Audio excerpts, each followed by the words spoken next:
It's episode 3, season 2. Have you ever been afraid to use that red knob in the airplane, by the way?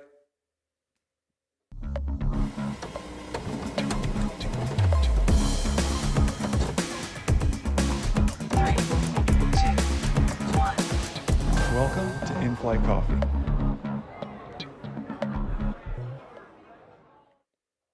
It is Saturday. It is a great day. It's episode 3. Welcome to Inflight Coffee, season 2, episode 3. We're talking about that pesky little red knob that you have in your airplane. Somehow we're going to spend an hour talking about it. I promise you are going to learn something here today. Heading over to the chat real quick to say hi to some people. Hunter, great to see you. Lance Brown in Northern California, great to see you. Alex, as always. Coach Ray, Anna, Jarrett, Mr. Vargas, Clarence, Mr. Kessler, Tina, great to see you all on here bright and early on a Saturday morning. Who's already had their cup of coffee? That's just what I want to know. Today, Dave Story, don't be disappointed. Today is going to be in-flight tea. It's in-flight tea today. We're going orange and spice. I have just overcome, right? You got to speak it into existence. I have just overcome that pesky little RSV cough virus thing that's going around. So I've been, ground school members, I barely did a webinar on Tuesday for them. I was trying to save my voice all week for this moment. So we're not going to do coffee today. We're going to do tea. Thanks to RSV. RSV sounds like an airport. Will someone look up where's the RSV airport? Anybody else deal with this? I feel like it's going around everywhere. Everyone I talked to said they're dealing with all this stuff. Anyway, so it's in-flight tea today, but let's say hi to a few people as well. Glenn, great to see you. Coach Ray said he got his run-in, breakfast, coffee, in-flight coffee, and now editing the Safer Pilot Challenge. Hey, speaking of Safer Pilot Challenge, did you do your homework? Because I need you to do your homework. Hopefully you've watched day 14 before we're live here together. Who is 14 for 14 on the 31-day Safer Pilot Challenge? Listen, you're practically halfway there. Hey, let's do this here. Let's in-flight tea, episode 3. Jason Terry, great names. If he had bronchitis, he was dealing with that. Hey, while you're putting in that you're 14 for 14 and that you did your homework like Alan did, and I apologize if I sound a little funny or have a cough attack or anything like that, thanks to RSV. Did anyone look up where RSV is as an airport? Dave Solar, you're listening to Pastor Commercial Check Ride Book daily. Daily, he's stuck with me. I love that, Dave. That's awesome. Hey, you all know the drill here.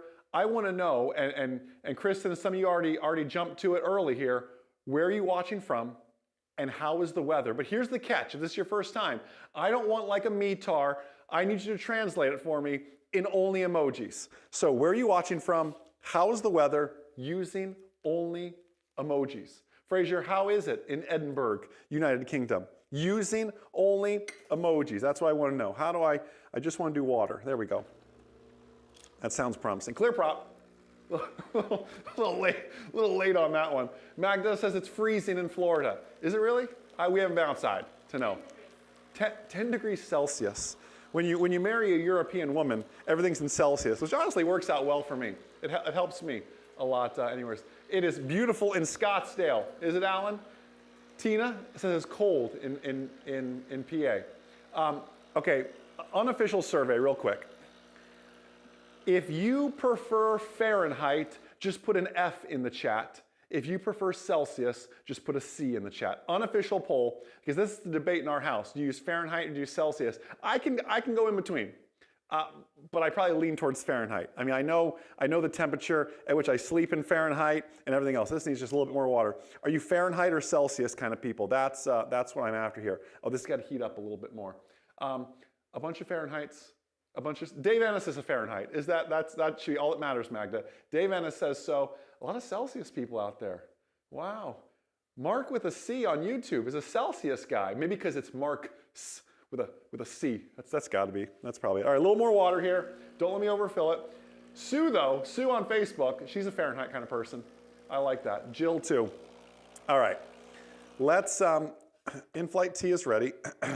Orange spice tea. No caffeine. You're going to get an uncaffeinated Jason today. I don't know how that's going to work. Coach Ray, what do you think? You think an uncaffeinated Jason is as good as a caffeinated Jason? I don't know. We'll let them be the judge on that. Joshua says it's easier lapse rate. Yeah, that's standard adiabatic lapse rate, 2 degrees Celsius per 1,000 feet. That kind of stuff.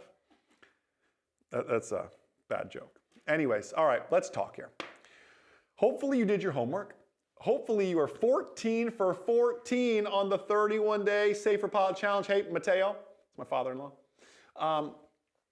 Hopefully you're 14 out of 14 on the 31-day Safer Pilot Challenge. You did your homework.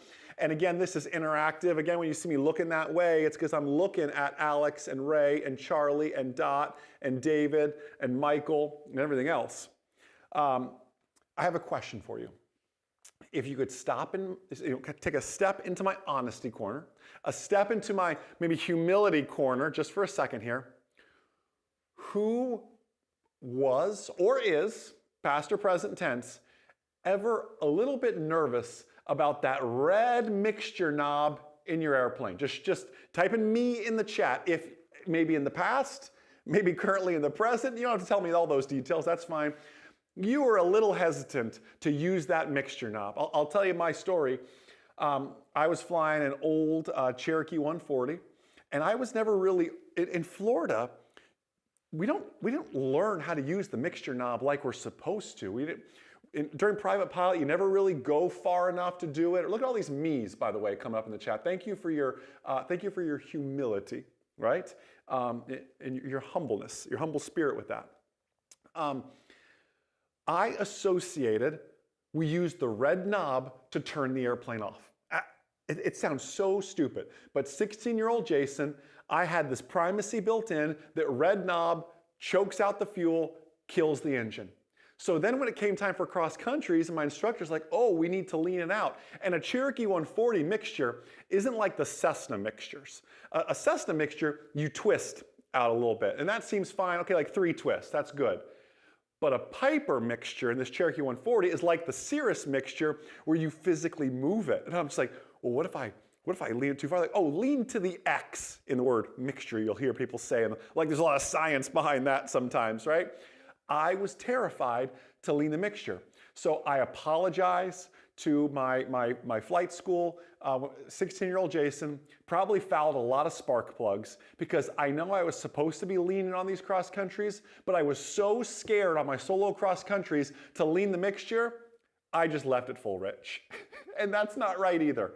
You see, today we are going to uncover the mystery of the mixture knob. Silly topic, I know, but it's also a silly thing to be scared of because when we can fine-tune the mixture knob, I know some of you are flying Rotax engines, you don't have it. Some of you have FADEC, you don't have it. You have an airplane single-engine land certificate, though, if I had to guess, and you have the opportunity, even if you're flying a Tecnam or something with a Rotax, you're still airplane single-engine land, you could go hop in a little 172 one day and go, what's this red knob? What do I do with it? So that's what we're going to cover here today. So this is applicable for everybody here. By the way, can we show Michael's comment? Michael, thank you for your humility. First time the instructor said lean the mixture, I pulled it all the way back. That will build a fear of the mixture knob right there. Whoa, no thank you. Yeah, I haven't done it like that. We're going to talk about that though here today. So I was nervous about it. We are going to break through these fears here today. And to break through a fear, sometimes you have to come to an understanding. Maybe some of you were afraid of monsters in your room. Maybe some of you are still afraid of monsters in your room. That's another session. We'll have another day. But when you came to an understanding of monsters aren't real, you're just not afraid of monsters in your room anymore, right? When you come to an understanding of the mixture knob, we're not going to be afraid of it anymore. We're going to get in. We're going to geek out on diagrams here in a second, everything else. But you know I love to teach through stories. So, in-flight coffee. Let's head over and let's do a story here together. Now, can you take that down for 1 second, Magda? I want to add something. I need you, I'm going to read an NTSB report, as I just alluded to. Every time you see a link in the chain of events, or you see something that's a no-go for you, I want you to type in strike in the chat, like baseball strikes, because you're going to see you're going to see about 4 big strikes that you're going to say, well, that was dumb. Or you're going to say, and we can say that everybody survived this accident, by the way. Every time I read something to you that you go, that's a no-go, or we need to turn that subject around, or we need to break the chain right here, I want you to type in strike in the chat, right? 3 strikes and you're out. They're going to get a few more than 3 strikes. Every time you see it, type the word strike in the chat. Let's start with it. Before takeoff, from the 5,000-foot turf dirt airstrip, located at an altitude of 6,370 feet mean sea level, the pilot checked his performance charts and calculated that the density altitude was about 9,200 feet. This was 3,200 feet above the 6,000-foot maximum altitude listed in the takeoff performance charts. Okay, time out. Stop right here. Stop. I'm giving you an opportunity to type in strike. Okay, let me illustrate what's happening. So here we are going through our performance charts. Okay, density altitude is 9,200 feet. This is a Stinson aircraft. I'm going through my performance charts. I go up and go, wait, my takeoff data only goes up to 6,000 feet of density altitude. So how do I interpolate for the other 3,200? My performance charts don't even go as high as the density altitude is for that day. You know, there's a thing called an absolute service ceiling, and it's just a little Stinson, a little antique aircraft. The performance charts stopped at 6,000 feet of density altitude for takeoff. That should be a red flag when you're flying in conditions that weren't even documented by the engineers that made the aircraft. But our story continues. All right. The 6,000-foot maximum altitude listed in the takeoff performance charts. He also noted that at the time of departure, the wind was from 030 degrees at 10 knots with gusts to 20 knots, which was close to a nearly direct tailwind for takeoff from runway 23. So we're taking off runway 23. The winds, right, are from 030 at 10, gusting to 20. I've got a nearly direct tailwind. So I'm off the charts density altitude-wise, and I'm going to take off with a tailwind. Hopefully you've written strike in the chat at least twice. Now, unfortunately, the story gets better. Are you ready? The pilot indicated that the airplane was within 86 pounds of its maximum gross takeoff weight. Timeout. Let's go. This was the humility corner. Let's step into the reality corner over here. I don't know anybody that calculates a weight and balance so precisely to say, yes, I was within exactly 86 pounds of my maximum. No, right? We grab, you know, somebody tells you I weigh 110 pounds. I go, okay, you really weigh 115, right? I can take 10 pounds of bags. All right, I'm calling that 20 pounds of bags. I mean, unless this guy was, you know, had a scale in the middle of the Idaho backcountry and was physically weighing everything, I find it a little hard to believe that he knew exactly 86 pounds as maximum gross weight. If you want my professional opinion, it was probably over maximum gross weight, just a little bit. Dave Soler says, strike 3, you're out. But the story continues. The pilot indicated the airplane was within 86 pounds of its maximum gross takeoff weight. When the airplane was about 3/4 of the way down the runway during the takeoff roll and not yet airborne, the pilot was about to abort the takeoff. Golf clap, that would have been an awesome decision, but a gust of wind.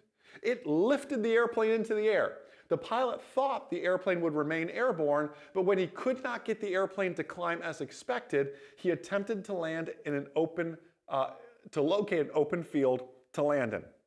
However, the airplane subsequently encountered a downdraft, collided with a stand of trees, and came to rest inverted about 1.64 nautical miles from the departure end of the runway.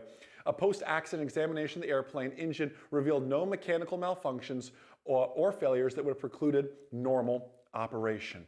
Now, it's one thing to read this story, it's another to see it. And of course, we have a video. Watch this with me real quick. Within 86 pounds of our maximum gross weight, we have 4 big, strong boys in our Stinson, and you can see we're taxiing out at this point, and I'm going to pause the video right here. Look with me. Leave that up for a second, Magda. I'll give you a Stinson lesson real quick here. Is my cursor going to show? My cursor is going to show. Do you see my cursor here? Do you see the red mixture knob as we're rolling down the runway here? Where is this red mixture knob in this case? Well, this is it at, let me get that cursor off the screen for you, Magda. The mixture's at full reg. What happens? Where are my West Coast, where are my real mountain pilots? Real mountain pilots. What do you do when you're flying in high density altitude conditions for takeoff with the mixture? Where does the mixture need to go?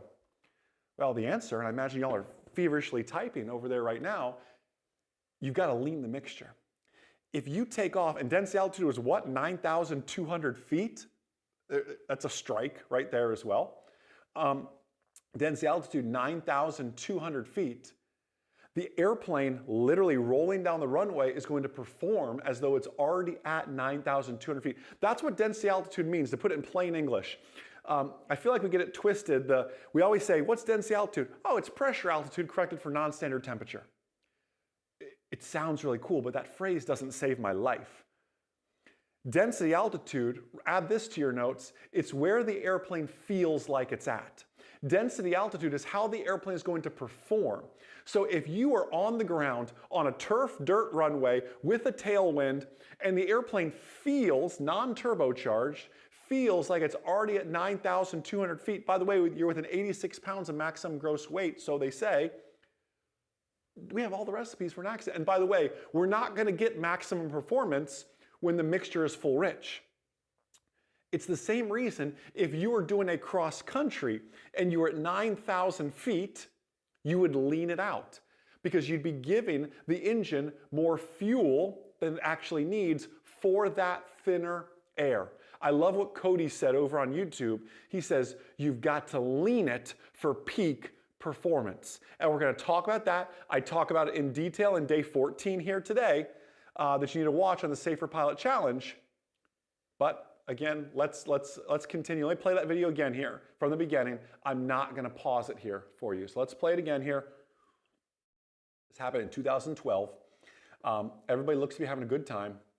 We're rolling down with our Stinson here. You're going to look at that mixture knob one more time, all the way in here. Here we are rolling on down. We're heading out, and we'll jump ahead here in a second. Here we are on our turf dirt runway 23. There is a tailwind at this point. I'm within 86 pounds of maximum gross weight. Now we're on a dirt runway. You're going to watch the dirt runway go away. We're going to use all 5,000 feet. It's a 5,000 foot dirt strip. We're going to use all of it. We're going to then start into some other farmer's field, if I had to guess. We're almost out of dirt runway. We're rolling, we're rolling. How many of you would have aborted by this point here, right? We're still rolling here. Now we are off the dirt runway about here. Right, we're not flying yet. We kind of flew for a second there. We caught that magic gust of wind. Now we're in some farmer's field, just rolling through this field. This is no longer the runway anymore. You see all this? We are just rolling. We got rid of that dirt a long time ago, and all of a sudden we stretch it. I imagine that stall warning horn, if we could hear it, is screaming. Whew, we're flying. Okay, we're flying. We're up there.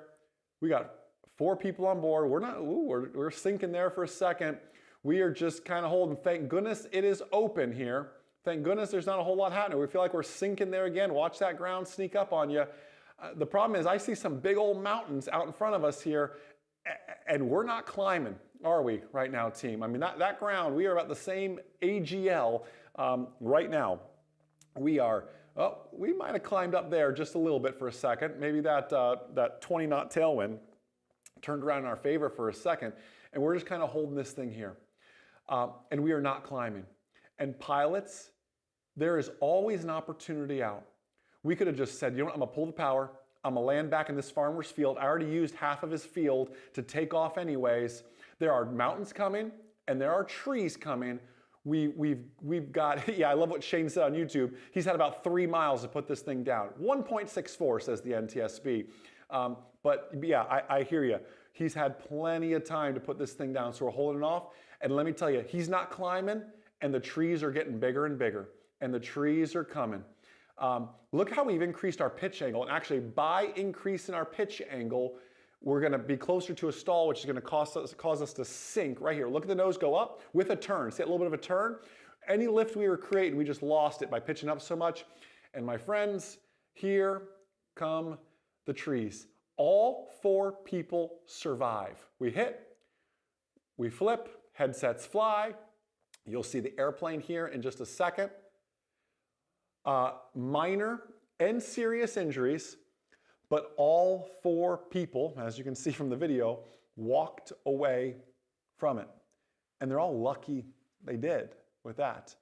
The NTSB attributed this, the first factor was pilot error. They talked about failure to lean the mixture. They talked about all the things that you put up there for strikes. I came up with my 4 strikes here as well that I kind of came up with. Off the charts. Team, ground school members, when you are working through your performance charts and the physical conditions of that day exceed where your charts go, that's probably a no-go decision. When your takeoff charts only go up to 6,000 feet of density altitude, it should probably tell you today is not your day to go flying, especially with 4 people on board with a tailwind. And by the way, in the pilot's defense, that's a one-way airport. I did some research on it.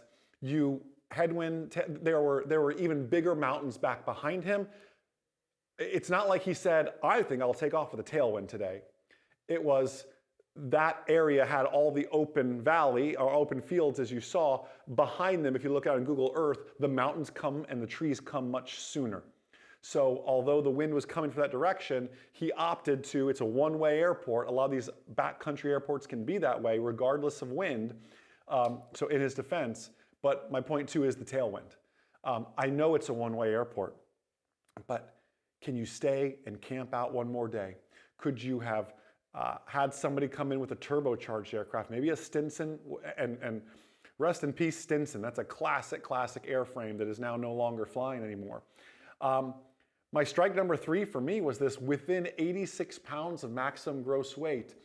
Maybe the NTSB came out and weighed everything. I don't know. In the NTSB report, it read the pilot said, right?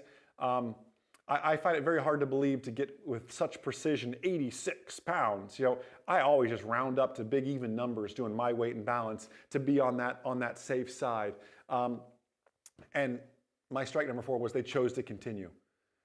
There was a perfectly good field in front of them where I didn't see any fences that we went over or anything like that. And even if there were, they could have put it back down, moved some fences and taxied back to the airport if they so needed to. You could have went the next morning, early in the morning. You could have went later in the day, maybe if it was going to cool down that day. You couldn't quite see where the sun was at to know. We could look in the NTSB report to see the time that this happened. But those are really my 4 strikes. And I'm not saying if he would have leaned the mixture, that would have been a successful flight. I'm not saying that. I think there was sometimes, you see an NTSB report is never just one thing. It is a chain of events that could be happening days or decades ahead of time with some misinformation or whatever it is that build up. I'm not saying if he leaned the mixture, we wouldn't have had an accident today. I'm just using this as a story to illustrate the importance of leaning the mixture. Now I want to look at an accident on the other side of things here. Listen to this one with me, because you think, okay, that's a Stinson, Jason. That's an older aircraft. It's not going to happen to me. I'm flying a gorgeous new Cirrus. I've got the latest and greatest in technology. All right? But hear me on this. All right? You can have the latest and greatest in technology, but if we don't have the knowledge to fully understand our systems, and that's what we're going to uncover here today, I promise I'm getting towards that, we've got to understand what that mixture knob is really doing for us. If we don't, it's going to be working against us. Listen to this story about how the mixture, how we pulled the chute, the Cirrus ballistic parachute, unnecessarily on a perfectly good airplane, all because of our misunderstanding of the mixture knob. The private pilot and 3 passengers departed on a personal flight in visual conditions. As the airplane approached its destination, while at an altitude of about 900 feet above ground level, pause there for a second. We are on descent. We are coming on in. We're maybe on a long final. Maybe we're just started our descent on the downwind. We're wherever you would be at about 900 AGL in the pattern, but I can tell you, you're within a mile, mile and a half of the airport if you're at 900 feet AGL. Does that follow me? All right, so at 900 feet AGL, let's pick up from that midway there. About 900 feet above ground level. The pilot then received cockpit indications of erratic high engine oil temperature. About 5 seconds after the indications began, the pilot moved the throttle to idle power and likely adjusted the fuel-air mixture. Time out for a second. Put yourself in the shoes here. You're at 900 feet, you're landing. All of a sudden, you get an annunciator for high oil temperature. What do? Just put it in the chat. You see the pilot adjusted the throttle and adjusted the mixture. And all that sounds good because I think, okay, high oil temps. What's going to cause high oil temps? Maybe he was on a really long cross country.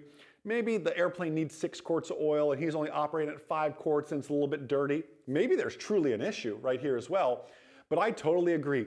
Let's take some burden off that engine. The airport's right in front of me. I'm at 900 feet. I'm a mile from the airport, at the mile and a half at the most. I'll bring that throttle back to idle. Let's take that burden away. That'll help cool the engine. And I would simultaneously enrichen the mixture. I enrichen the mixture. When I enrichen the mixture, I'm adding more fuel to the equation, and fuel can cool. Throttle back to idle, less burden on the engine, less heat. I enrichen the mixture, I'd cool it off, and I'd lower that nose here, get some air flowing over that thing, and the airport's right there after all, right? That's sound advice. And I believe most of you are kind of putting that on there. Most of you are saying just land the airplane, right? I love what Mark with a C said. Even though he likes Celsius, he agreed, pull the throttle, open the cowl flaps if you have them in that aircraft. Yeah, Daryl said just land the airplane. Yeah, absolutely. Well, although our advice is sound, in this case, we pulled the throttle back to idle. That's good. And we also leaned the mixture. We didn't enrichen the mixture. We instead lean the mixture. So our story continues here. And I'll tell you how I know he leaned the mixture. About 3 seconds after the moving throttle to idle power, the pilot now advanced the throttle towards a cruise power setting. Maybe he was going to be short of the runway, I don't know, but he gave it power.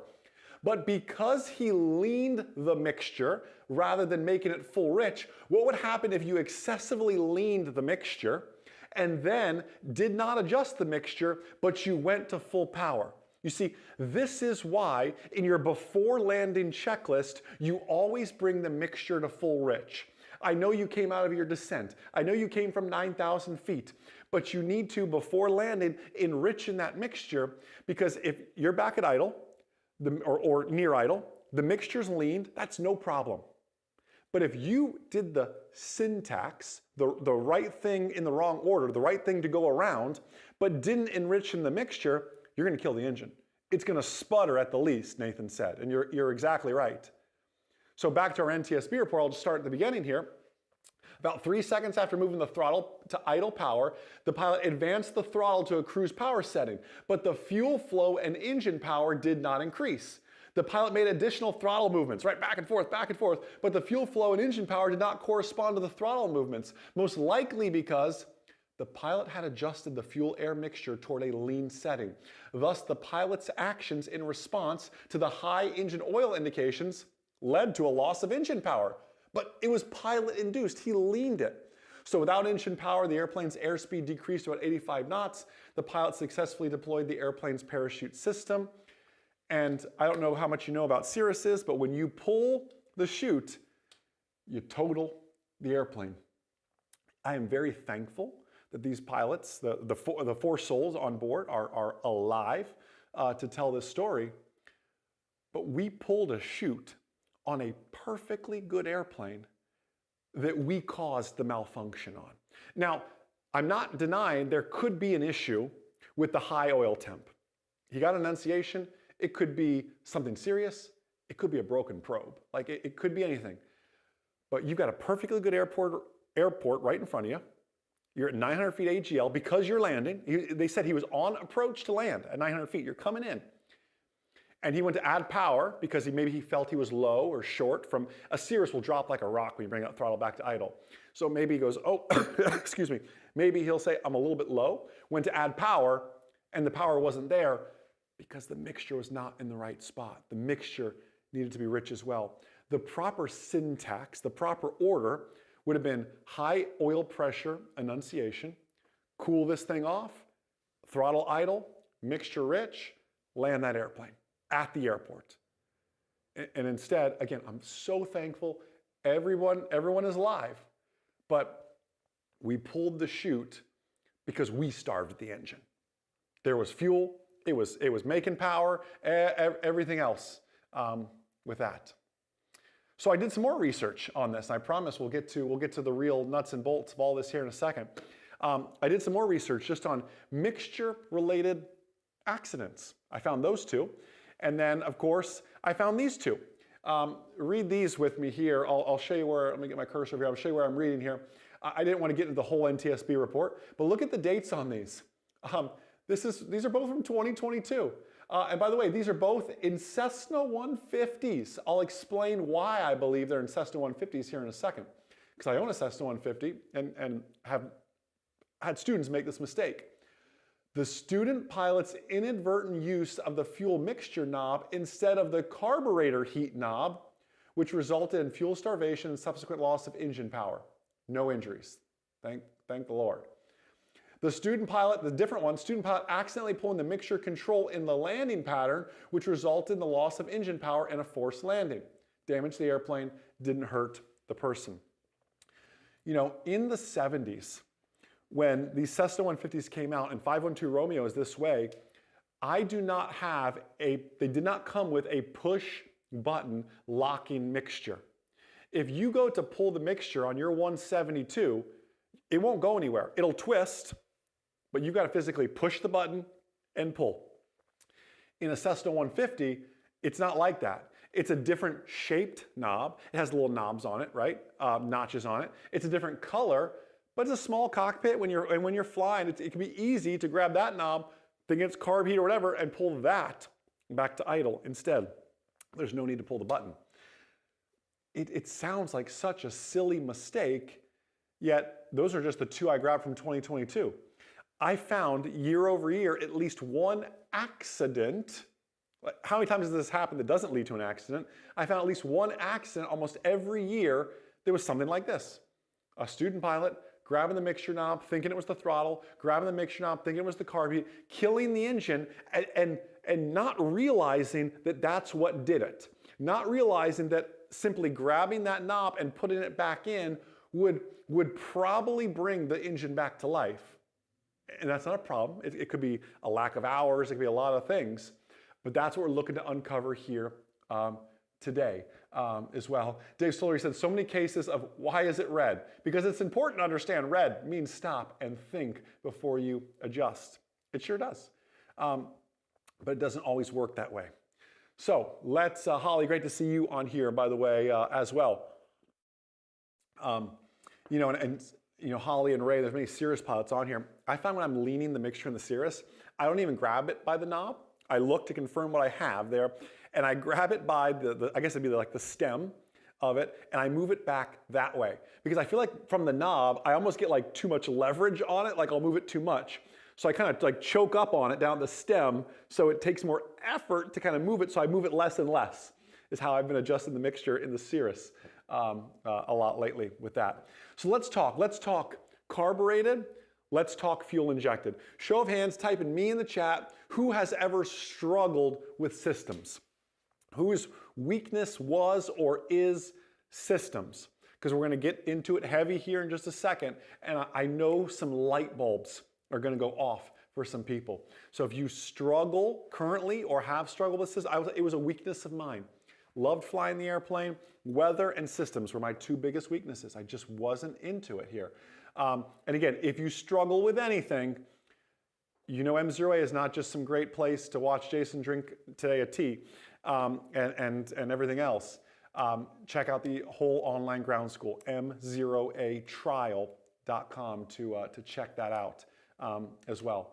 Yeah, but systems are tough. And we're going to work on that here. Look at these hand waving emojis. I see it. Alan said 50% of his students struggle with systems. Yeah, it's tough. It's tough. All right. So let's look. This is a diagram, and I think we can leave the chat up, Magda. That's just fine. This is a diagram here of a carbureted fuel system. And let me get my cursor on your screen. There, oh, I lost it. There it is. Okay, so let me explain to you kind of what we're looking at here. Of course, we know here is our mixture knob, but what is our mixture knob actually controlling? It's controlling the amount of fuel we allow out of our float type carburetor. Right here is your float type carburetor that you can see here. It's measuring how much fuel we allow out of the carburetor and into the actual fuel system. Now, this plate here that you see, this is actually the throttle plate. When you are moving your throttle, this plate, this flap is opening. So what is happening here is, if this is my Venturi, let's say, at full power, well, I open up that plate like this to allow all the fuel to go through. When I bring my throttle back to idle, you're closing that plate, allowing less fuel around it. It's exactly how it works, how much fuel we're giving the engine, right? Wide open takeoff power, as much fuel as we can take, right? And air for that matter. And then, of course, when we close it out as well, back to eventually idle. If you ever have an aircraft that doesn't idle well, you go, gosh, it stalls out at idle. Well, it could be that plate is just closing too much, and you're starving it because the plate closes too much. When a mechanic goes in to make those idle adjustments, a lot of times that's the adjustment they're making to that throttle plate. So let's go back to our diagram here. Thank you for the kind words, David, by the way. He said, this is why I love M0A, because we understand the why. The question is important, but the why is the key to understand the answer. I thank you for those kind words, my friend. Now, when you hear about things like picking up carburetor ice, typically where you pick up carburetor ice isn't in the float type portion of your carburetor where the fuel is happening. You actually go ahead and you pick it up in the Venturi. And this is a Venturi right here. It does go in like this, and it's literally called the Venturi. Why does it go in? It is Bernoulli's principle inside your fuel system. What does Bernoulli's principle say, right? Traveling over that curved edge creates an area of low pressure. It has to travel faster.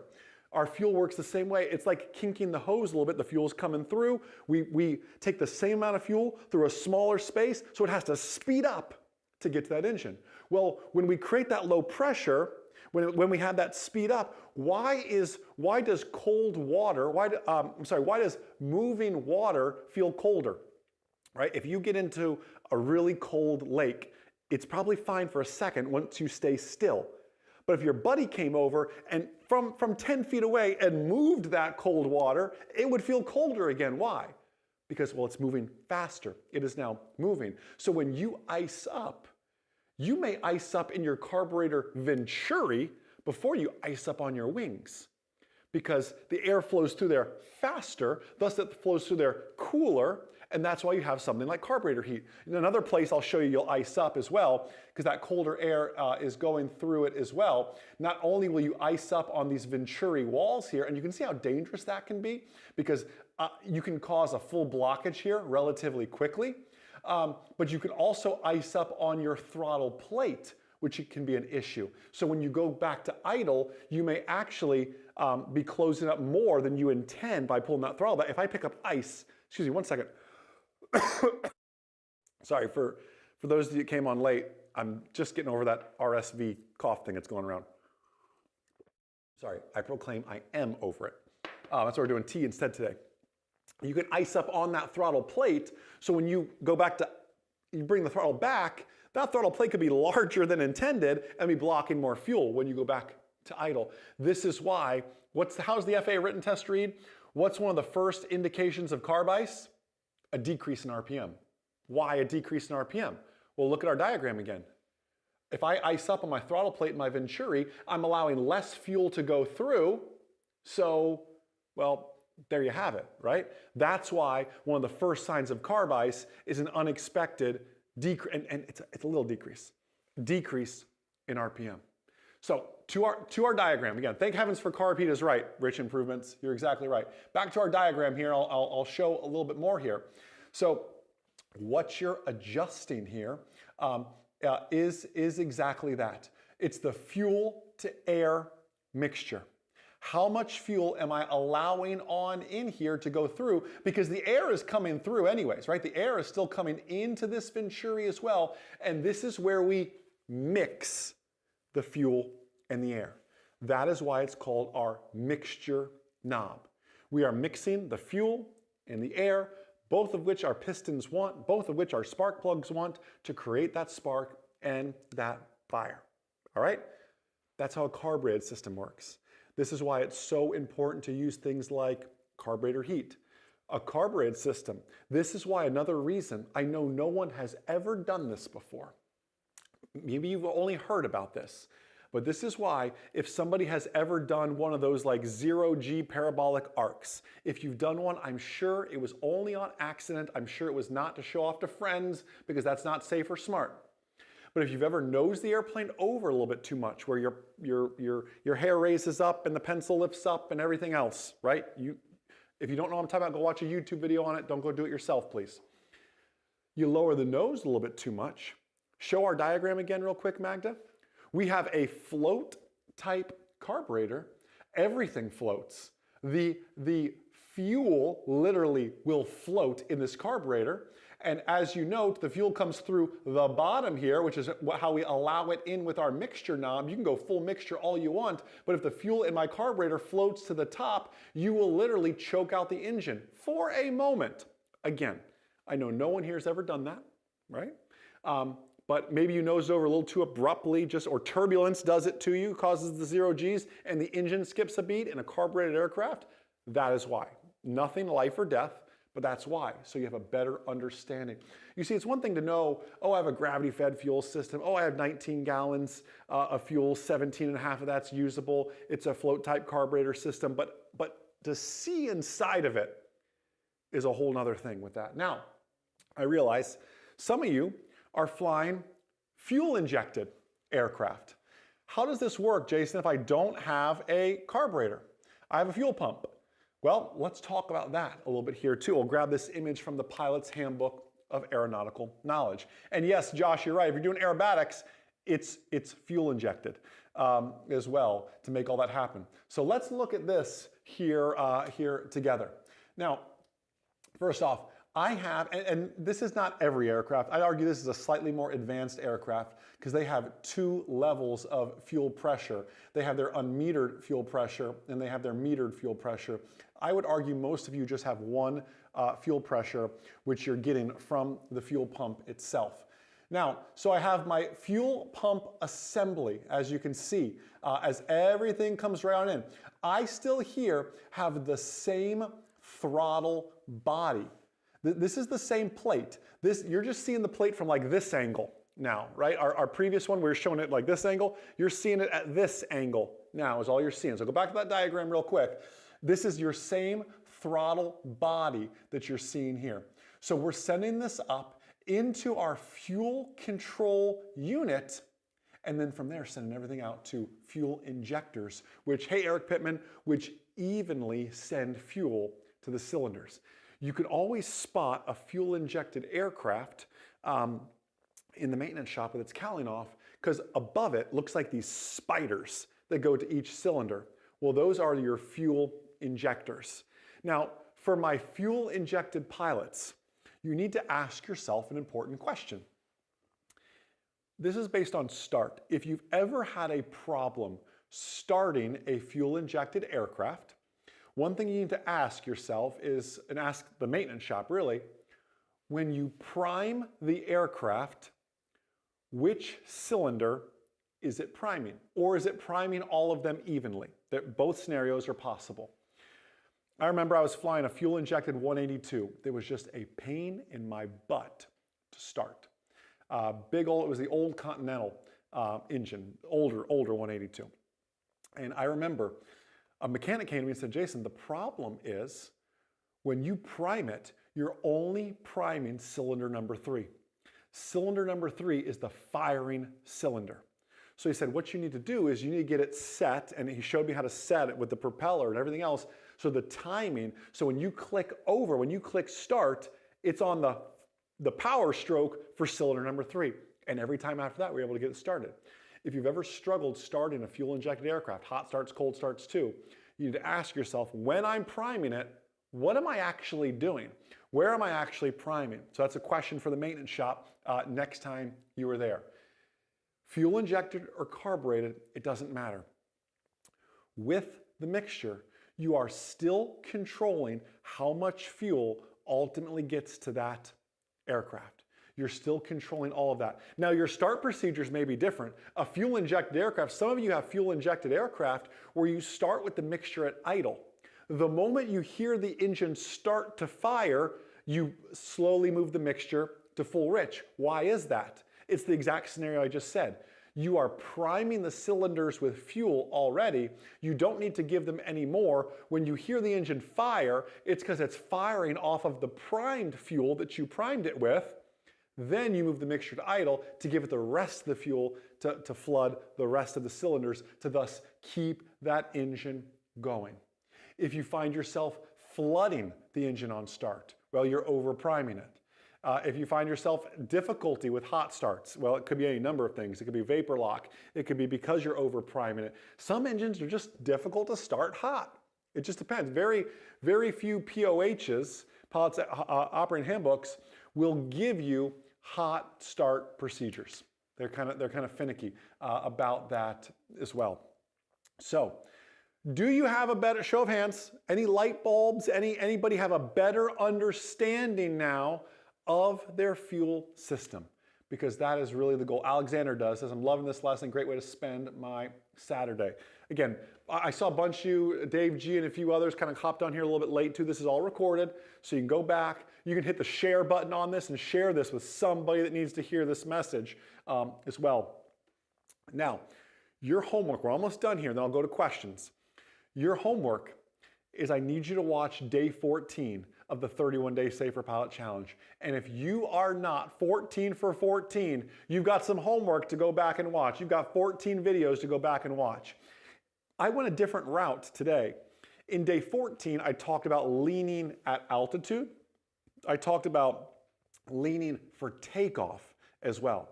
Those being two really big things. So I show you that in day 14. We also talk about rich of peak and lean of peak operations. I personally am a rich of peak kind of guy. I've taken a lot of engines to TBO and beyond, and I've done that with rich of peak operations.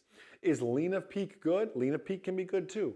Lean of peak can have a great fuel savings, but lean of peak can be dangerous for your engine longevity, not like in the short term, dangerous to make it to TBO and beyond if someone doesn't know what they're doing. CFIs out there, when I teach lean in operations, I teach rich of peak operations. I find it better for the engine. I find it easier for the student because with rich of peak operations, it's okay to be on the rich side of rich of peak. Only one of two things are going to happen if you're on the rich side of rich of peak. You are either A, you may end up fouling a plug, and two, you're definitely going to burn more fuel than you probably needed. Is it a measurable amount of fuel? Are $25 spark plugs a problem? It's aviation team. We picked an expensive hobby anyways. There are more consequences that can come with lean of peak operations. You can foul plugs, by the way, in lean of peak operations. You can create hot spots on cylinders. Let me tell you something. Who knows what I mean when I say a cylinder is way more expensive than a spark plug? CFIs out there, aircraft owners out there, I would encourage, and again, I'm not an A&P. Go look to like a Mike Bush or somebody who's really an expert at this. That's where I learned all this from. They advocate rich of peak operations as well. Mike Bush is the gentleman's name, Savvy Aviation. Never had the opportunity to meet him. We've swapped emails back and forth a few times. Phenomenal, smart man. So please make sure you're subscribed here on YouTube so you get notifications of all the Safer Pilot Challenge. If you're watching on Facebook, make sure you follow this page here on Facebook. If you still need to watch Day 14 or any of the Safer Pilot Challenge, you're already there. If you're on Facebook, just scroll down. If you're on YouTube, just look at today's video. It will all be there. Facebook, just scroll through the timeline. You got 14 or 15 good posts. You need to go back through. So, did you learn something today? As the first question. And do you have any questions? Now is your time to ask them. I'm gonna take the last little 10 minutes of our presentation here, and I wanna open it up for your questions, your comments. And I should have went back, username FTC on Facebook, I'm sorry, asked the question, what is rich of peak and what is lean of peak? You see, we have in our aircraft engine what we call peak. It is the perfect little sweet spot. Well, and there's two little sweet spots where you will get peak performance out of that aircraft. You will hit these two peaks, and when I say peaks, it is exhaust gas temperatures, it is RPMs, it is everything combined, manifold, depending on what aircraft you're flying. There are two peaks. There's one on the rich side, and there's one on the lean side. And you can be rich of that peak. Same peak, I can be rich of that peak, I can be lean of that peak, right?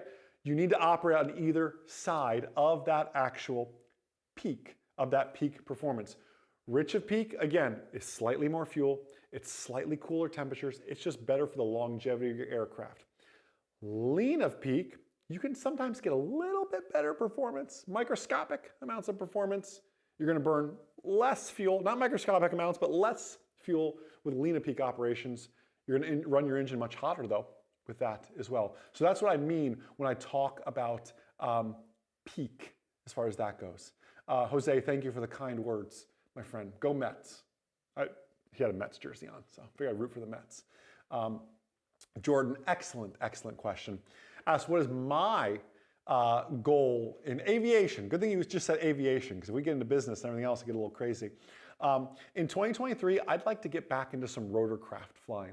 I haven't flown rotorcraft since right before COVID, probably, Magda. I would like to get back. I'm certainly not current, certainly not proficient. I would like to get back into some rotorcraft flying in 2023. Would be one of my goals with that. Hey, I want to grab Shane's question real quick. Up. Shane's dealing with the same thing I'm dealing with here. Shane said, I have a sore throat. I just overcame it, my friend, and you can too. I have a sore throat all week. I still have it today. I should probably cancel my 8 a.m. flight tomorrow, right? The answer is yeah. So you don't sound like me. Aviation is a lot of talking to ATC, a lot of talking to your instructor. You don't want to share this amazing gift of a sore throat you have with your instructor as well, because that's just going to perpetuate it and pass it on down as well. My friend, I feel fine. I don't sound great, but I physically feel fine. But no, you need to cancel your flight tomorrow. It stinks. I hate canceling flights. I get it. Cancel it and book another one, or just move that lesson instead. That is the better way to actually do it. All right. Questions, comments. This is your time. This is your time with all of this. All right, let's go through this one. Tristan asked a really great comment. In the Aviation Mastery book, you made us circle our weaknesses. Remember in the book, we made that skill wheel there. Magda's running to go get a book. I can show it to you here as well. What are one of my weaknesses? One of my skill wheel, and maybe Magda can find the one that I filled out. I'm not certain. Is that the one? Is that my actual copy, or is that at the house? It's fine if not. I'll show them the skill wheel real quick. We did this skill wheel in here. This is a signed one. If anybody needs a signed copy. So it's probably not mine. I don't think I'd sign my own one. In here, we talk about the skill wheel, and my weakest area, actually, that I need to improve on is still systems. And again, it's an area. Come on, white balance. There we go. That's the skill wheel. So if you were to look at mine's like about a 7 or an 8. And you know how I'm handling that, Tristan? I'm working, getting out to the maintenance shop more. We've got a maintenance series coming out in 2023 as well that you're going to see on some preventative maintenance, getting our hands dirty, everything else. And the topics, so you can kind of think about it, and if you don't have a copy of Aviation Mastery book, you can certainly grab one, aviationmastery.com. Cockpit technology, landings, cross-country flying, weather flying, CRM, SRM, system knowledge, radio communications, decision-making, emergency procedures. Those are the skills. Those are the skills that pay the bills when it comes to aviation as well. So, Eric, I don't know when our preventative maintenance series is coming out. I mean, soon is a relative term. I want to say sun and funish. It's similar with that one. Rich asked, is this zip up available in the online store? No, we did with these zip ups. I think we just did this for the team, for like a team retreat. We did. No, we do need to get back into some more M0A swag though. I will, we got many other issues we're trying to solve and everything else work on now, but M0A swag will be on that list, I promise as well. And Alex asked about Aviation Mastery ebook. Yes, Alex. Magda has been working very diligently on that with Tom, and we're working on some cool things with Aviation Mastery, the book as well. So that will be doing better. James asked, Aviation Mastery at Sea for 2023. We are going to be getting back to in-person events. I will look you in the eyes and tell you. I'm not going to promise a cruise, but I will look you in the eyes and tell you we will be getting back to in-person events in 2023. Will they be a full 2-day Aviation Mastery? Will they just be a fun dinner with Jason and Magda and a little seminar? I don't know all those details just yet. But I can tell you when Magda and I we went to the mountains, we did this great vision casting trip, just the two of us, no kids.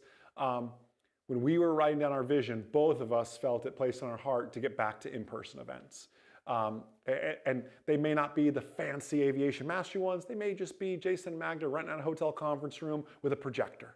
It may not be this grand spectacular, like a Tony Robbins event or something like that, but like we used to do. But we're going to get back. I just want to get out there and shake hands again and meet people and give you a hug and tell you that you're going to pass that check ride and you're going to buy that airplane and encourage people and be encouraged as well. That's what we want to get back to as well. Let's see, Badin said, I just did my private pilot written exam with a 90%, and that we were so helpful. That is awesome. Wow, can I go all the way down to Alexander's question? And then I want to go, and then I felt on my heart too, I don't know if you saw it, Magda, but in Zendesk, I saw Danielle's profile picture fly by. She sent us a really nice email. I don't know if you saw it in Zendesk. I want to respond to that in person as well, because I did. That made it all the way to my desk as well, Danielle. But first, Alexander, how would you respond to a loss of aileron control? So Alexander, let's frame this. I assume we're not talking like an aerodynamic stall. I assume we're talking like there's a control system malfunction with that. I assume that's what you're talking about. And Hugh, I didn't say no cruise. I just said I'm not going to commit to that just yet. There's some prayerful thought that needs to go into all of this first. Alexander, I assume you're not talking a stall. We know how to recover from a stall. I assume you're talking like, hey, I snapped a control cable or something like real serious with that. I've done something weird with all my students in the past. I have made them, this is like before their check ride, even I've done this on flight reviews for people. It sounds a little weird and crazy. I have made students, just for 5 minutes, fly by just controlling 3 things: the rudder, the throttle, and the trim.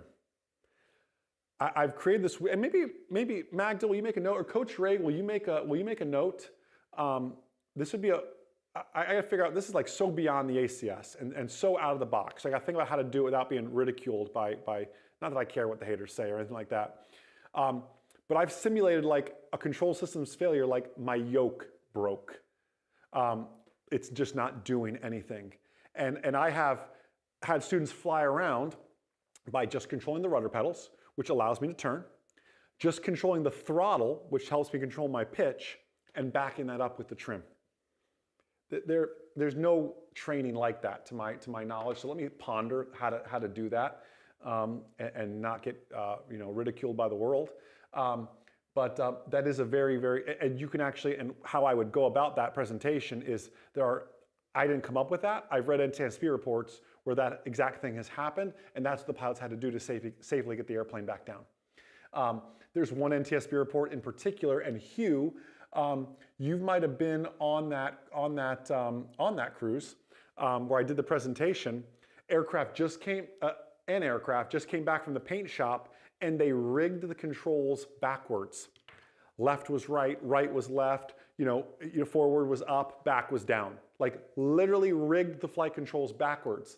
And the pilots figured it out too late after they were flying, forgot that flight controls free. So often flight controls free and correct on run up, we do the free portion. We forget the correct portion of that.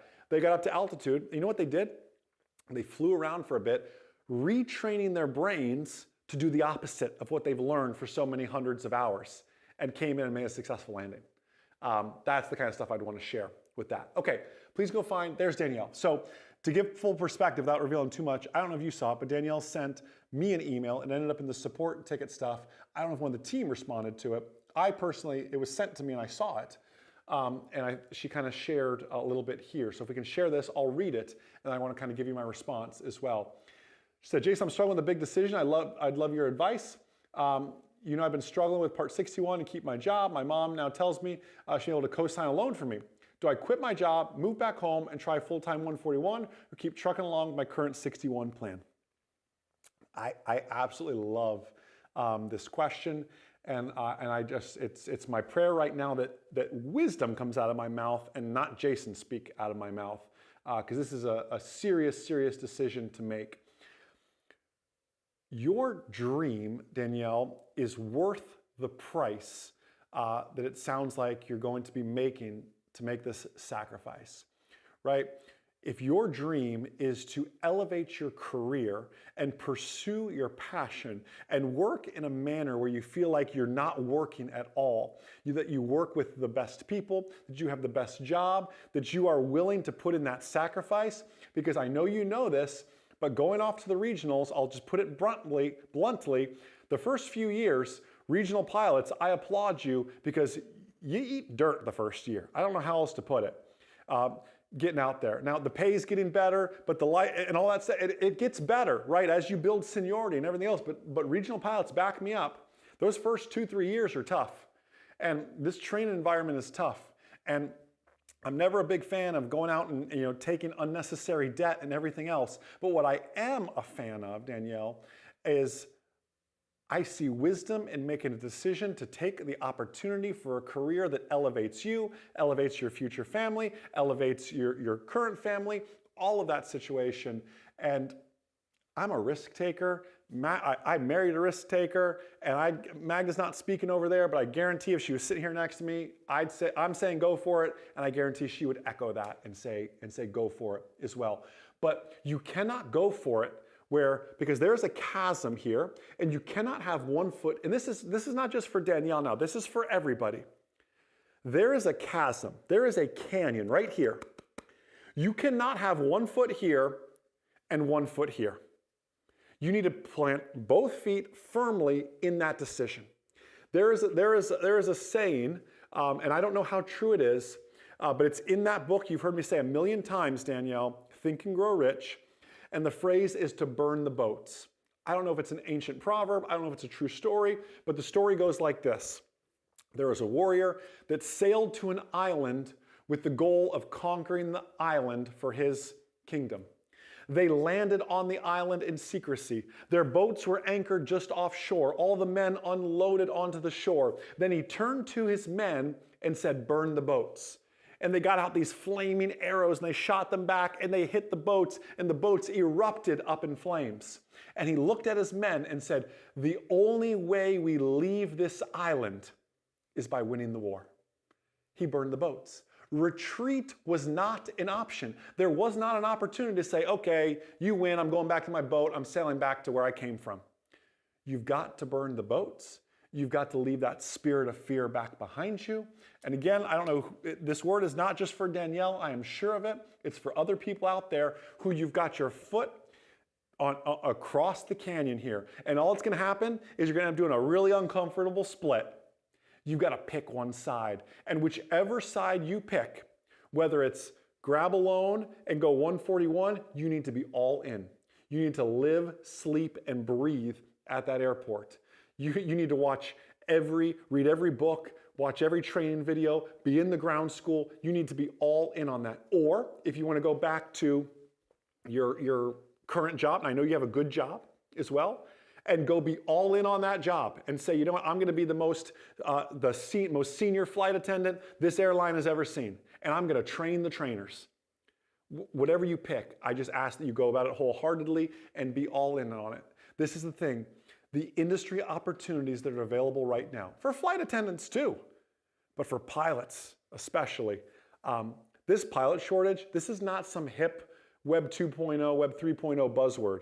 Like, this is a real deal. All the craziness of the FAA this week aside, there are real cancellations every single day because of pilot shortages, really just mechanic shortages, flight attendant shortages, everything else. I'm sorry to go so long on that one, but that is a topic both my wife and I are very passionate about. And I imagine if she was over here, she'd be saying the same thing. Yeah. So Magda says, she typed me a message, sorry. Go and leave the spirit of fear and limits behind. Industry opportunities are on your favor, or in your favor with that one. I hope that helps. I hope that helps. I love what John Dela Cruz says. You got a whole team to help you. Question from YouTube, should I do the IFR ground school first before I start my IFR training, or get some in-flight hours in first? Ground school members, you know the answer. Give them the answer. Ground school first, my friend. Who here did ground school first and saw the fruits of that effort? Who here did not do ground school first and felt the consequence of that decision? I did. I did private instrument without doing ground school first and felt the consequence of that decision. They're not like fancy clinical trials. It's just a lot of data that says students who do ground school first save time, save money. That's the whole theme of the Private Pilot Blueprint. The Private Pilot Blueprint is 120 pages, and I could summarize it in one sentence. Do your ground school first. Still go read the book, but that is the whole premise of that book. Ground school first, and here's why. And that's what that does. I love, listen to the Linfields, okay? Bill and Robin Linfield, amazing humans for starters. I love seeing them every year at Oshkosh. They're Michiganers. That's people from Michigan. So they're close to Wisconsin. And they have been lifetime members of ours for quite some time as well. And Bill, congrats on your retirement. I know I say that every time, but it's awesome. Danielle, thank you for the kind words. And we mean this, like, not just Magda and I, but you have a whole family here to rally behind you with this. And if everybody who is willing to help Danielle out that's on Facebook will go throw her a friend request or whatever and just promise to be that support network. When you see her post in the nation and needs something, like you are there to help. Because that's what M0A really is.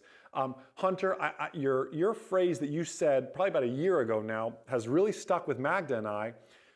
You said, in essence, I came for the ground school, right? I came looking for aviation knowledge, but you stayed for the family you didn't know you needed.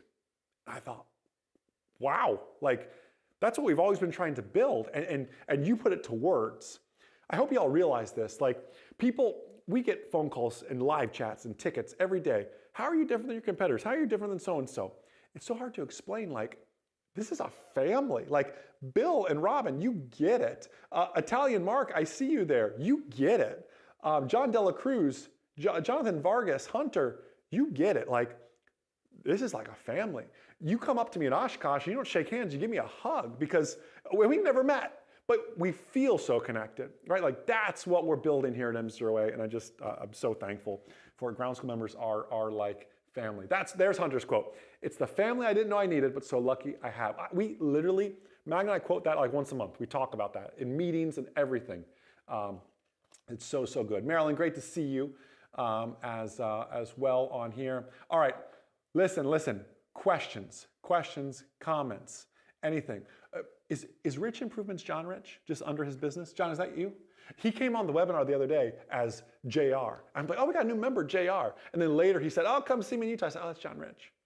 You know the song, Big and Rich? That's him. All right. Anyways, let's see. Questions, comments. This is your time. This is your time. Let's see. Oh, Alex, thank you so much for the kind words, my friend. Jordan, yes, you can. Jordan, send it directly to the support. I've been in support a lot lately, and I will tell you that if you ask the team to get me the message, it will get to me. Danielle asked that exact same thing, and it got to me. So just send it to support and say, hey, will you please, I just spoke to Jason on Inflight Coffee, will you please make sure this message gets to his desk? And I promise you, the team is amazing, and they will do exactly just that. Okay. Let's go back up. Tips for the oral exam. Yes. And I will spend all day here as long as y'all want to stay on. You keep asking questions. I'll be here for you. Dave G, you are a big part of that family. Oral exam, my friend, you must immerse yourself in this. I am not here to sell you, but I'll let the nation speak for you. If you have not listened to or read the check ride books, and there's 3 of them, I don't know what the third one is. Pass your private, pass your instrument, pass your commercial pilot check ride, get them on Audible. Yeah, I love books, right? I love paperback books. I love ebooks too. Get it on Audible. If you can put up with listening to me for like 2 or 3 hours, it's a short book. I read it, I talk fast, but I read the question, I pause for a second to let you think about the correct answer, and I tell you the correct answer. It is like a mock check ride just on repeat. Listen to it. When you walk the dog, listen. When you're at the gym, listen. That's how John Dela Cruz got so strong. Look at his profile picture.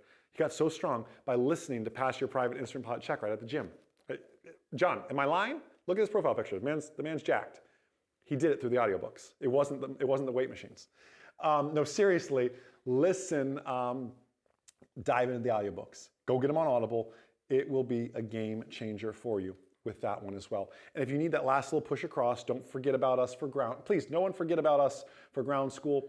You can always take a trial, m0atrial.com. Phil, great to see you on here as well. Mr. Thank you for the kind words on that. John Dela Cruz, I'm not lying. It's a true story. About your muscles or about listening to the audiobook at the gym? I just want to know which one.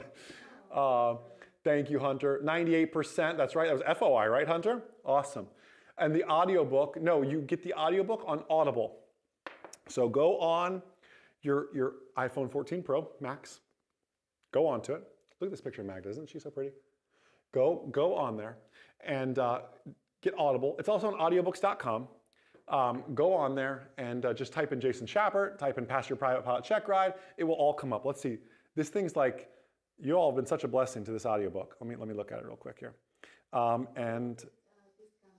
And then Magda said, look at this comment. Hold on. I'm a good multitasker, but I want to look this up real quick. Oh, I've got an announcement. You guys are amazing. I purchased your books. Feel like you're providing so much more information than what you paid for. Thank you for that, my friend. I have an announcement. I've been waiting for this moment, and I'm going to announce it here today. The marketing team will be very mad at me, but I'm taking all their glory. We finally got the private pilot blueprint on Audible. I have been refreshing Audible. We submitted this thing when the new blueprint came out before Thanksgiving. And Amazon was just dragging their feet on getting the audiobook approved. If you want to listen to the blueprint, or if you would be so willing to go throw it a review, if you've done it before, the private pilot blueprint is now on Audible. So that's exciting. I gotta tell the whole team now. You'll get an email blast on Monday about it, but you already know about it. But on there, just search Jason Schappert. And what I was looking up is Pass Your Private Pilot Check Ride has 1,263 5-star reviews. I can't believe people like it that much.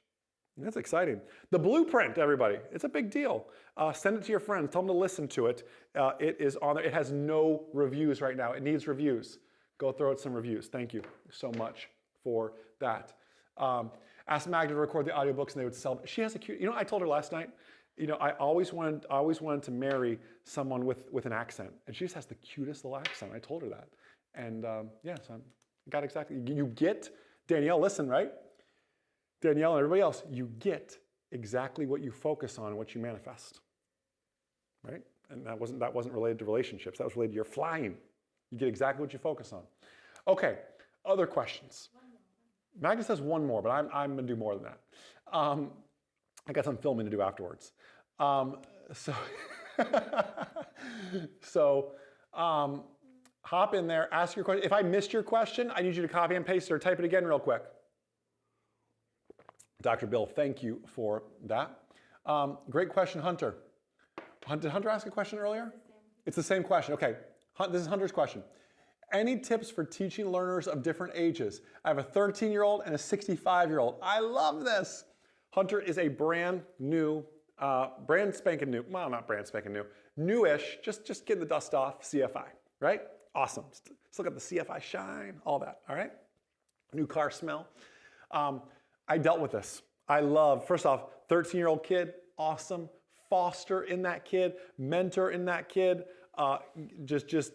Yes, hold nothing back, but your best for that kid. I mean, that is, how many of us, I mean, my first lesson was at 12 years old. And I promise you, it was that early start in aviation that helped us get some momentum going. It's never too late to start, but being a little bit early helps, right? Bill Gates is not Bill Gates if he's born 10 years earlier. The computer wasn't ready at that time, right? We were born and for this exact season. So that kid's gonna be amazing, Hunter. And the 65-year-old, how do we teach steep turns to the third, excuse me, kid versus the 65-year-old? Darn RSV, wherever that airport is. Did anybody ever look up if RSV is an airport? Hold on, I need one more sip of tea. Sorry to cough in your ear, but you should have been on the webinar on Tuesday. It was a trip. All right, Hunter, while you are teaching to the same airman certification standards, you are teaching two humans in two very different seasons of life, right? Whereas with the 13-year-old, you can use analogies that aren't going to make sense to the 65-year-old. And I can't really think of any now. I don't know what 13-year-olds are into. I don't know what 65-year-olds are into, right? But you can't use the same analogies for all of those. Hunter, you've heard me share this before. Give me two 45-year-olds. If one's an entrepreneur and one's a very detailed-oriented engineer or architect, I don't even teach those two the same, and they're the exact same age. They could be the exact same sex. They could be all these things. They could be brothers, right? It doesn't matter. Or sisters. It doesn't matter. Or brother and sister. It doesn't matter. Twins, but they have different personalities. And that's what you need to really work and focus on. Now, in your training, Hunter, you need to realize that this 13-year-old is going to grab concepts much more quickly than, say, perhaps the 65-year-old. You're going to have to do two totally different things, though, to keep their attention. Because the most important thing to ask them both, Hunter, is why are you flying? That will give you your answer. Next time you fly with these, just say, why are people flying? Say, hey, funny question. And maybe you've talked about it. But I know I asked you this before. We kind of talked about it. But I just want to hear it again from you. Why are you learning to fly? What is your purpose for learning to fly? And the 13-year-old kids can go, well, it's cool, and I like Flight Simulator, and I want to be an airline pilot one day. Awesome, that's great. With your permission, I'm going to start training you here today like you're an airline pilot. And we're going to follow the systems and the procedures here today like you're an airline pilot. And he's going to say, that's awesome. I might even call you Captain Joe, right? Or whatever your name, the kid's name, probably name isn't Joe if he's 13. What's a cool 13-year-old name? They all have cool names now. I don't know. Captain Ash. They all have cool. Young kids have different names now than they did like Jason, and Magda's not a normal name, but you know what I mean, right? They have cool names now. Versus the 65-year-old, when you ask them, what is your purpose for learning to fly? This has been a dream of mine since I was a kid. And I got grandkids now. The kids are all out of the house. My finances are in order. I'm retired. I got the time. This is my dream. You go, oh, I love fulfilling. I would love to play a small part in your big success of this dream. How will you know when you've hit this dream? Like it's one thing to have a goal. How do you know when you get there? Because passing your check ride, yeah, you're a pilot. That's great. But how do you know when you're there? And maybe he'll tell you, or she'll tell you, when my wife and I are flying to go get that $100 hamburger, and there's that great little restaurant up at the Arnold Palmer Airport, and that's my dream, to fly into the Arnold Palmer Airport and sit at that restaurant upstairs and look at the airplanes. That's my dream. And you say, okay, Guess where your dual cross country is going to be. Guess where you're going to take the wife in the back seat one day and you're going to do this stuff. Find out their why. And you'll unlock everything in your flight lessons. And this doesn't just go for a 13-year-old and a 65-year-old. CFIs, you should be asking all your learners, your students, their why. Why are you getting into this? And why don't we just do that right now, real quick, and then I'll grab a few more questions here. Why are you learning to fly? Why did you learn to fly? Ask that. Give me some answers. Give me some answers here, and that will help Hunter and other CFIs start to say, okay, these are some, because they're common answers. You'll get a lot of repetitive answers here. You'll start to see that as well. I want to grab Joe's, then John's. Joe's first, above him. Joe, my goal is to become a CFI. Do you recommend same schooling from instrument through CFI or try different schools? Joe, I like you, and I like the idea of being with one school the entire way, because if it is your goal to be a CFI at that school, I love that you trained at that school. It's, you know, at Rex Air, we love hiring CFIs that we made, because we're still updating our ways. We've only owned the business a year, right? So there's always things to fix and systems to put in place. But if I had a chance to imprint on you during your training, I know you're going to be a pretty darn good CFI, because I've given you my best. I know you're going to in turn give the students the best. It is a copy paste. So I like that as well. I can also see the benefit though, Joe, of going to get some different opinions. But Joe, maybe you do it a different way. Maybe you stick at this flight school through thick and thin. And then when you and your spouse are on vacation and you're at Maui, you go, hey, would it be okay if I take a quick flight lesson while we're here at Maui as a part of our vacation? And your spouse goes, absolutely. And that's another imprinting of a different lesson. Or maybe you go on a vacation to Scottsdale. Oh, can we go? I've never flown the desert before. I'd love to. Can I take a lesson? Right? And maybe you do that. And that's your way of getting a variety of experiences with the consistency of one flight school. Does that make sense? Mr. Dela Cruz, the muscle man himself, transitioning to the right seat for CFI training. My friend, there's a reason I only fly in the right seat. You're going to learn something called parallax. It is scanning the instruments at an angle. And it's going to take time. You need to spend a day in the right seat only looking outside, and then spend a day from the right seat only doing instrument stuff. And that's going to help you a lot. When you're landing, John Dela Cruz, I like saying his full name, it's just a cool name. Put the center line on the center of your chest. You're used to in the left seat putting the center line about on your right shoulder. Something about the right seat, put the center line square on your chest. That's going to help you a ton with that. Look what Hunter's comment said. Parallax is real, and I only fly from the right seat. I'm telling you, you put the instruments right in front of me. It takes my brain a second to scan them, even though it's like duh right in front of you, Jason. I'm used to scanning them at that slight little degree. Like if you look at my seat, it looks like we're a little high, or we're a little low. No, we're level. We're perfectly level actually. So that will help you a ton. Okay. I love some of these that are coming in as well. Look, Joe's going to Arizona in February. I'm telling you, just take a lesson. Convince, if it's a business trip, it's a family vacation, whatever, do it. All right, we're almost out of tea here. I don't want to have a cough attack again, so let's see. Preacher pilot. So without having to come to the United States and interrupt the main part of the mission, at the same time you'll reach people at unreachable parts to the other. I love that, my friend. I love that mission. I absolutely love that mission. Facebook user said, I want to be like Jason. Well, I want to be like you. That's how I look at it. So let's see.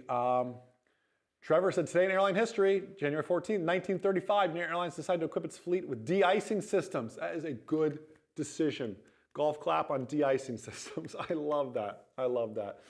Username The Real Wise Guy says, love your content. Well, thank you, my friend. I appreciate you a ton. Hey, last call for questions, comments.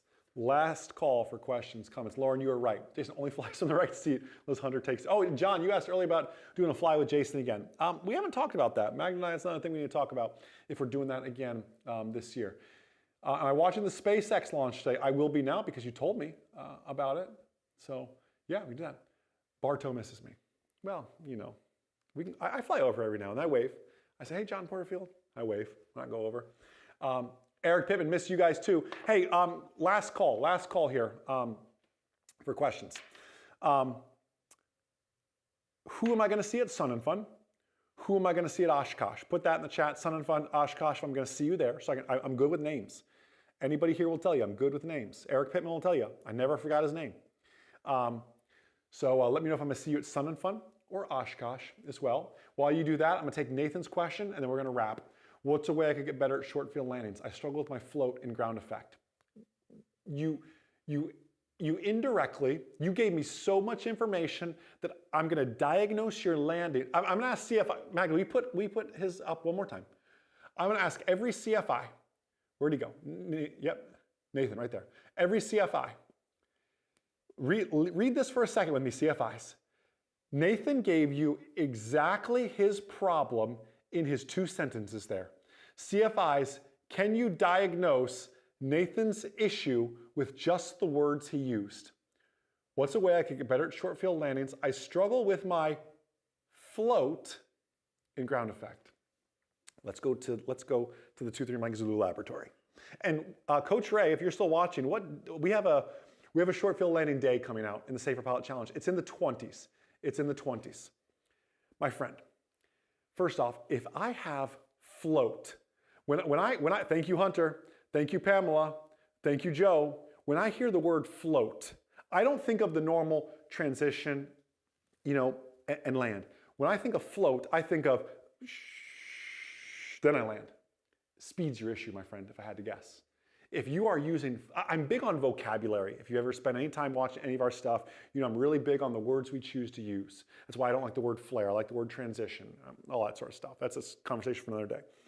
My friend, if you are floating on a short field landing, you're coming in too fast. Airspeed is king. Now, that being said, Nathan, you do need an aiming point to reach your touchdown point. Because during that transition, there is a round out phase. I wouldn't call it a float. There is a phase where I go from this to this to this. But this phase doesn't go on for 100 feet. It lasts maybe 25 feet, 50 feet at the most. If you think you are floating, it's because you're coming in too fast. Go dig into your POH, Nathan. And I would argue a short field landing, this is Jason speaking, let your POH be the final judge. But I know for 2-3 Mike Zulu, it recommends a normal landing, I come in at 70. A short field landing, it mentions I approach at 65. I would argue most of your POHs say something similar. They have you come in just ever so slightly slower because a short field landing is a landing you stick. You are like a gymnast that just does all these cool, crazy things, and then ba-boom, there you are. That's scientific, ba-boom. Then you land and you plant. You should never, this is gonna sound really crazy, and CFIs, tell this to your students, your learners, short field landings should not be a greaser. Now, you shouldn't have to go to the chiropractor afterwards, but your short field landings don't need to be a greaser. Your short field landings should be firm. Not bounces, not chiropractor landings, but a good firm landing. Stop trying to have a greaser landing on a short field and hit your point instead. That's what the ACS says nothing about, oh, it was a very smooth landing. No, the ACS says, were you within 100 or 50 feet and plus 50, plus 100, minus 0 of the point. Ba-boom, just like Travis said. Jason said all my short field landings should end with ba-boom. And if they do, and I hit my point, that's all that matters. Jason Baboom Schappert, that'll be the next emails. That needs to be, please tell the email team, that needs to be the signature on the short field landing video. It's in the 20s. I want to say like day 24, something like that. There's a whole short field one. There's also one called, I don't know the title, but it's the extent of you're not done flying the airplane yet. These people don't fly the airplane all the way to the hangar, and you all need to start flying all the way to the hangar. You go ba-boom, and then you forget you're still flying the airplane. And then you start side loading or grabbing a taxi too early. There's a whole video on that too, so it's gonna help everything. Ba-boom. Eric Pittman, will you make some shirts that say ba-boom? We'll all team up at Sun and Fun and wear them. I haven't even had caffeine. That's the crazy part. This is the crazy part. Okay, Magda says it's time to go. She might, when Mama speaks, you gotta listen. Add that to your notes if you're taking notes today too. Thank you so much. Thank you for being a blessing. And I purposefully use that word because you are a blessing to us. It is a privilege to get to serve you every day. It is a privilege. It is our prayer, as you know, to save just one life. You think, how could learning how to lean the mixture today save a life? Well, you saw the NTS, you saw physically some accidents. You read the NTSB reports. I hope today we saved just one life. Certainly we saved a bunch of fuel, but we probably saved a life or two today as well. Y'all are a family, and I mean it when I say family takes care of family. If you need anything, like Danielle did, like Jordan probably already has done, reach out. And if you really, really want me to see it, just say, please, please, please send this to Jason. I'd really like him to see this. I promise you, the team is very good. We get thousands of tickets a week, like 300 a day, actually, I think what it came down to. We have 300 like phone calls, live chats, emails a day. We have an amazing team that serves all of that. So thank you. They'll get it to me, I promise you. Look forward to seeing you at Sun and Fun, at Oshkosh. We will be back. What's the next Saturday we're back, Magda? The next Saturday we're back. Go grab the blueprint on Audible. It will be the 4th. Is that right, Magda? I think so. It'll be the first Saturday. We said, yeah, the 4th. It will be the 4th. That big airplane show's in Naples on the 4th, too. Maybe we'll do it live from there. We'll see. Saturday, the 4th of February is when we're back. 11, right? 11 a.m. Eastern time, we're back. If you need anything, please, please, please don't hesitate to reach out. You know you have access to the ground school, msratrial.com to check all that out. Listen, be a part of the community, be a part of the family, be a part of the movement. We need you, and if I could be so humble to say, you need us too. Because this is a relationship. This isn't like some give and take kind of thing. This is a back and forth relationship with this. Go out there and be a light today. It is a crazy, weird world we live in. You are a pilot. You are a 1%er of a 1%er. And I don't mean that in like the political sense when people say I'm a 1%er. I mean you're a 1%er of a 1%er. You do something most people can't do. You fly a hunk of aluminum or carbon fiber through the air and you safely return to the skies. You bring smiles to 13-year-old kids when you take them flying and 65-year-old, men and women when you take them flying. You do something so, so cool. So get out there, tell some people about it, smile when you're talking about it, and share the gift of aviation. And if you're thinking about making aviation a career, I'd encourage you to take the leap. I don't care how old you are. I don't care how good your current career is. I'd encourage you to take the leap because Magda and I and many of the M0A team will attest, while there's some very hard days, Coach Ray's going through some very hard days right now, working to all these Safer Pilot Challenge videos for you all. But I bet at the end of the day, come February, Coach Ray will tell you, it's an amazing job, right? Working in aviation is an amazing job, and you don't feel like you ever work a day in your life. So go out there, be a light, have a wonderful, outstanding rest of your day, and most importantly, remember that a good pilot is always learning. Have a great day, everybody. I'll see you.